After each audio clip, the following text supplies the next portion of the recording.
আমাদের এক ভাই জানতে চেয়েছে, পায়ে হেঁটে হজ করার জন্যে গাইবান্ধা সদুল্লাপুরের আলম আলী নামে একজন এবং ভারতের একজন মহিলা পায়ে হেঁটে যাচ্ছে হজ করার জন্যে, ইসলাম এ ব্যাপারে উৎসাহ প্রদান করে কিনা এ বিষয়ে জানতে চাই। আমরা ইদানিং এই সময়টাতে দেখতে পাচ্ছি প্রতি বছরই কেউ না কেউ হজ করার জন্য পায়ে হেঁটে যাচ্ছে এবং মিডিয়াতে এটা খুব ফলাও করে প্রচার করা হচ্ছে। যেখানেই যাচ্ছে সেই জায়গাতে সংবর্ধনা দেওয়া হচ্ছে, যেই জায়গায় যাচ্ছে সেখানেই তাদেরকে ফুল দিয়ে ফুলের শুভেচ্ছা জানানো হচ্ছে। এই ফুলের শুভেচ্ছা দেওয়ার কারণে প্রত্যেকটা জায়গায় তারা সমাদৃত হচ্ছে। এটা ইসলাম কতটা সমর্থন করে, এ ব্যাপারে মাসআলা কি? আমরা দেখেছি প্রথমে শিহাব চত্বর থেকে শুরু করে আমাদের নাঙ্গলকোটের আলিফ মাহমুদ, এবং সেই ধারাবাহিকতা এখনও কিন্তু বাংলাদেশ থেকে রওনা হয়েছে আমাদের বাংলাদেশের একজন বলা যায় বয়স্ক মানুষ, আলম আলী নামে এক ব্যক্তি, সদুল্লাপুর থানার গাইবান্ধা জেলার আলম আলী নামের এই ব্যক্তি, সে পায়ে হেঁটে অলরেডি যাত্রা শুরু করেছে। প্রতিদিন মিনিমাম 25 কিলোমিটারের উপরে আপনাকে হাঁটতে হবে। এই স্ট্যামিনা কিন্তু আপনার প্রয়োজন। যেই কষ্টটা আপনি করবেন আল্লাহর জন্য করা, এই কষ্টটুকুন আপনার জন্য করা বৈধ হচ্ছে কিনা, সওয়াবের কারণ হচ্ছে কিনা, এটা আমাদের প্রত্যেকের আমলে নেওয়া উচিত। কেউ করছে এজন্য আমাকে করতে হবে, বাংলাদেশের পতাকাকে উড্ডীন করতে হবে, এই দায়িত্ব ইবাদতের ক্ষেত্রে আল্লাহ রাব্বুল আলামিন আমাকে আপনাকে দেননি। এক্ষেত্রে একটি সহিহ হাদিস আমি আপনাদের খেদমতে পেশ করতে চাই। উকবা বিন আমির রাদিয়াল্লাহু তাআলা আনহুর বোন, উনার ব্যাপারে নবীজি সাল্লাল্লাহু আলাইহি সাল্লামের কাছে এসে প্রশ্ন করা হলো, আন্না উকবা ইবনে আমির আতান নবী সাল্লাল্লাহু আলাইহি ওয়াসাল্লাম। উকবা বিন আমির রাদিয়াল্লাহু তাআলা আনহু নবীজি সাল্লাল্লাহু আলাইহি সাল্লামের কাছে আসলেন। এসে আল্লাহর হাবিব মুহাম্মদ সাল্লাল্লাহু আলাইহি ওয়াসাল্লামের কাছে প্রশ্ন করলেন, ফাযাকারা আন্না উখতাহু নাযারাত আন তামশিয়া ইলাল বাইত। আল্লাহর ঘর হজ করার জন্য আল্লাহর ঘরে যাবে, এই যাওয়ার পথে হেঁটে হেঁটে পায়ে হেঁটে যাবে। আমাদের দেশের মতো এত দূর থেকে সেই সময়ের পথ মারিয়ে যাওয়ার কথা আমি বলছি না, এত দূর না। আমাদের দেশ থেকে এই 8000 কিলোমিটারের লম্বা পথ পরিক্রমা পাড়ি দিয়ে যেতে হবে। এত লম্বা পথের কথা সেই সময়ের কথা নয়, অল্প পথ আসবে। তারপরেও নবীজি সাল্লাল্লাহু আলাইহি সাল্লাম বললেন, মুর উখতাকা আন তারকাব। তুমি তোমার বোনকে গিয়ে অর্ডার করবা। মুর, এটা অর্ডার, নবীজি সাল্লাল্লাহু আলাইহি সাল্লাম শব্দ ব্যবহার করলেন। তাকে গিয়ে তুমি অর্ডার করবা সে যেন আরোহণ করে আল্লাহর ঘরের দিকে হজ করার জন্য যায়। এরপর নবীজি সাল্লাল্লাহু আলাইহি ওয়াসাল্লাম বললেন, ওয়াল তুহদি বাদানা, এবং সে যেন তার আরোহণ হিসেবে একটা উটের উপরে আরোহণ করে যায়। পায়ে হেঁটে যেতে নবীজি সাল্লাল্লাহু আলাইহি সাল্লাম উৎসাহ প্রদান করেননি। কোরআনুল কারীমের দিকে যদি আমরা তাকাই, আল্লাহ রাব্বুল আলামিন বলছেন, লা ইউকাল্লিফুল্লাহু নাফসান ইল্লা উসাহা। আল্লাহ কারো উপরে কোনো বোঝা চাপিয়ে দেন না।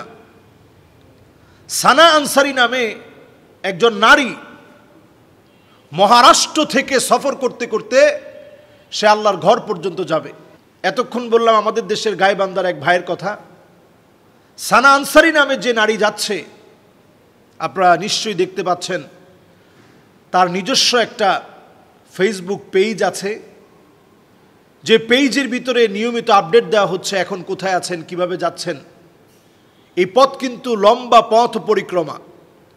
যিনি যাচ্ছেন পায়ে হেঁটে এই যাওয়ার পথে এই লম্বা পথ পরিক্রমা পাড়ি দিয়ে যেতে হবে। এই যেতে গিয়ে যেই জায়গাগুলো পার হতে হবে এটা সহজ বিষয় না, কিন্তু তাকে যেতে হলে যাওয়া লাগবে প্রতিদিন 25 কিলোমিটার হেঁটে। প্রতিদিন একজন নারী 25 কিলোমিটার প্রতিদিন হাঁটবে। একা একা যদি এই পথে সে হাঁটতে থাকে, নানা রকমের বাধা বিপত্তি আসতে পারে। কোন কোন জায়গা তাকে পার করতে হবে একটু চিন্তা করেন। তাকে পার করতে হবে, সে অলরেডি এখন মহারাষ্ট্রে আছে, এখান থেকে হাঁটা শুরু করেছে অলরেডি।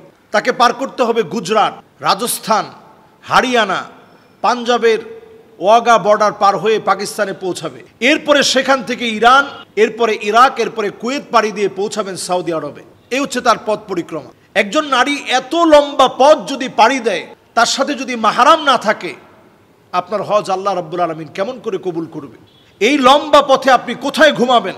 এর আগে শিহাব চত্বর নামে যে গিয়েছে, সে তার স্থানীয় যে মসজিদ পেয়েছে সেখানে অবস্থান করেছে।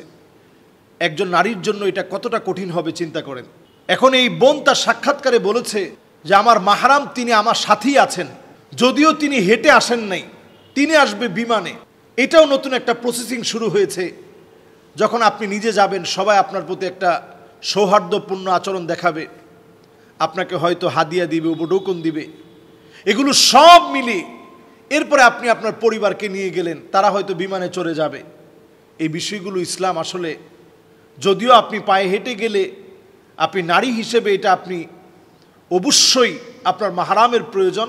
মাহরাম ছাড়া কোনোভাবেই একজন নারীর পথ কখনো পথ পরিক্রমা সহজ হতে পারে না। মাহরাম ছাড়া এই হজ আল্লাহর কাছে কবুল হবে না।